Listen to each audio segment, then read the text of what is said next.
This is Pastor Roscoe Cooper III coming to you again with our segment of After the Benediction. Dr. Martin Luther King, that prophet without peer, he coined a very apropos, appropriate statement for the current climate in our communities. He spoke specifically about what he termed the fierce urgency of now. And we are experiencing challenges on every hand, and there's a fierce urgency of now. If we don't act now, we might not have an opportunity to act later. I'm so happy and I'm so delighted to have with us today the Commonwealth Attorney for the County of Henrico, Ms. Shannon Taylor. Good morning, Pastor. Hey, Shannon, how are you doing? I'm doing very well, thank you. Thank you for worshiping with us today. Absolutely. I hope you enjoyed it. I did, as I always do. All right.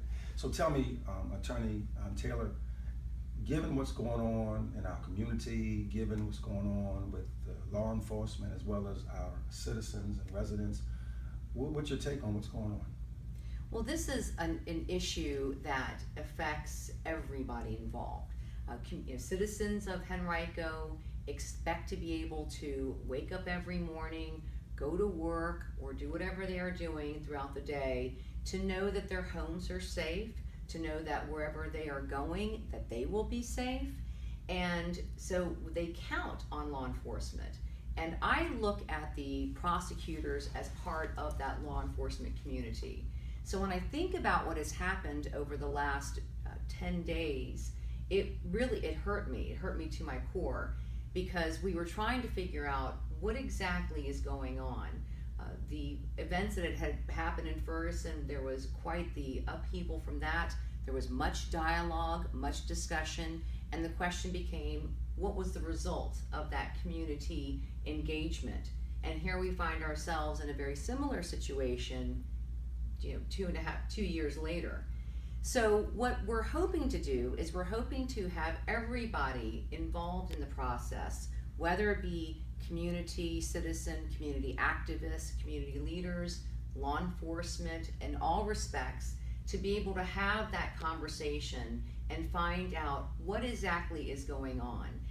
The answer simply isn't that one person needs to change their behavior. We shouldn't expect that if we just say, young man or young woman, if law enforcement speaks to you, you're the ones who need to change your behavior, because it's everybody needs to have a reflection about how they're engaging with each other.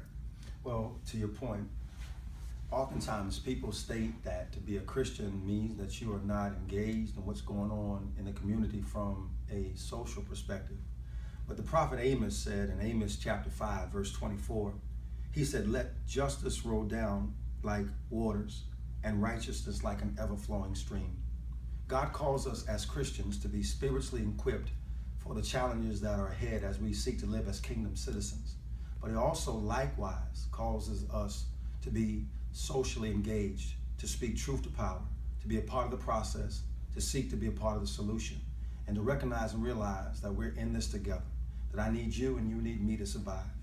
Attorney Taylor, we thank you so much for coming, and we appreciate your insight and your inspiration. And if there's one thing you'd like to leave us with, what would that be?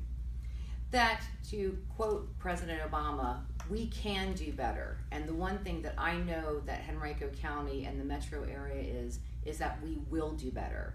And I know that is with the hard work of people like you, Pastor Cooper, and other community leaders, that we can make that happen.